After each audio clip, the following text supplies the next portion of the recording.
कोई ऊर्ध्वाधर मीनार 10 मीटर ऊंचे झंडे के खंभे की चोटी पर समकोण बनाती है। यदि इसकी बीच की दूरी 10 मीटर है तो मीनार की ऊंचाई ज्ञात करें। थोड़ा समझना होगा। मैं एक धरती का तल ले लेता हूँ, ठीक है। यहाँ पे एक मीनार बना देते हैं और यहाँ पे एक झंडा लगा देते हैं, कुछ इस तरह से, ठीक है। क्या कह रहा है आपके क्वेश्चन में कि झंडे का जो आपका शिखर है, चोटी जो है, यह इस पर समकोण बनाती है। किस पर? इस पर समकोण बनाती है। ये काम करते थोड़ा सा और इसको बड़ा कर देते हैं, थोड़ा सा और बड़ा, ताकि दिखने में भी लगे कि भैया समकोण हो रहा है, ठीक है। थोड़ा सा इसको और बढ़ा देते हैं इस तरह से। चलिए, ये आपका फिगर हो गया। यह आपका मीनार है, समझो इसको, यह मीनार है और यहाँ पे ये जो है ना आपका झंडा है, झंडा है, ठीक है। आपका झंडा दिया हुआ है। अब झंडे के शिखर पर यहाँ 90 डिग्री का कोण बना रहा है। समझ रहे हो ना बात को? चलिए अब देखिए यहाँ पे आपके पास क्वेश्चन में क्या कह रहा है कि 10 मीटर ऊंचा झंडा है, 10 मीटर ऊंचा झंडा है। फिगर यार थोड़ा और छोटा बनाना चाहिए था। चलिए फिगर को थोड़ा छोटा कर दिए, बहुत ही ज्यादा लेंदी हो गया था। यह झंडा है 10 मीटर ऊंचा है और दोनों के बीच की दूरी 10 मीटर है। इसका नाम कुछ देते हैं ABCD, ठीक है। यहाँ पे यह झंडा जो है, झंडे के शिखर पर यह मीनार पे यह कितना बनाता है? समकोण बनाता है। चलिए मैं इसको यहाँ से डॉटेड मिला देता हूँ और यहाँ पे एक बिंदु E दे देता हूँ। समझिए इस बात को।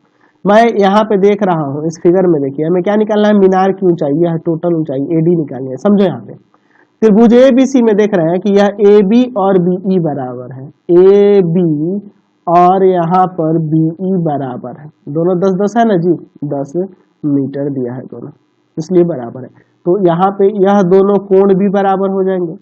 एंगल BAC बराबर एंगल BCA, BAC और BCA बराबर, और दोनों कितने होंगे? 45-45 हो जाएंगे।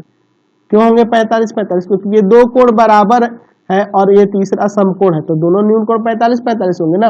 अगर समकोण त्रिभुज में दो न्यून कोण बराबर हो और एक कोण समकोण हो तो वो आपस में वो 45-45 के होंगे ना जी, बिल्कुल हो जाएंगे। चलिए तो ये हो गया।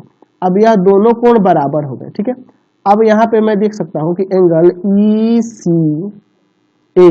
ECA यह वाला कोण, ECA यह वाला कोण बराबर हो जाएगा एंगल BAC के, एंगल BAC के बराबर हो जाएगा। देखो BAC के बराबर है, ये दोनों बराबर होंगे ना।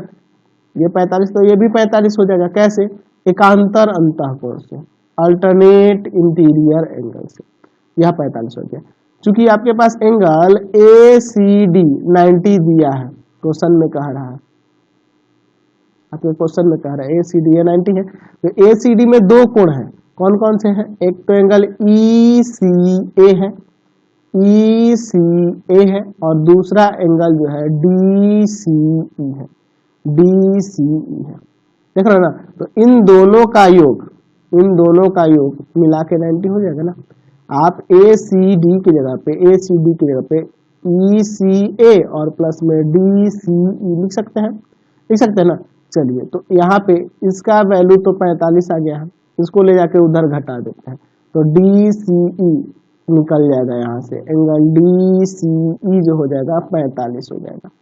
ये आपका 45 डिग्री हो गया। अब देखो यह 10 है तो यह 10 मीटर हो जाएगा AE, अच्छा यह 10 है तो यह भी 10 मीटर हो जाएगा। तो अब देखो मैं यहाँ से इस त्रिभुज में चलूँ तो यह आधार है और यह आपका लंब है, तो आधार बटा लंब, या लंब बटा आधार, तो tan लगा देते हैं। tan 45 किसके लिए लगाते हैं? त्रिभुज DEC में,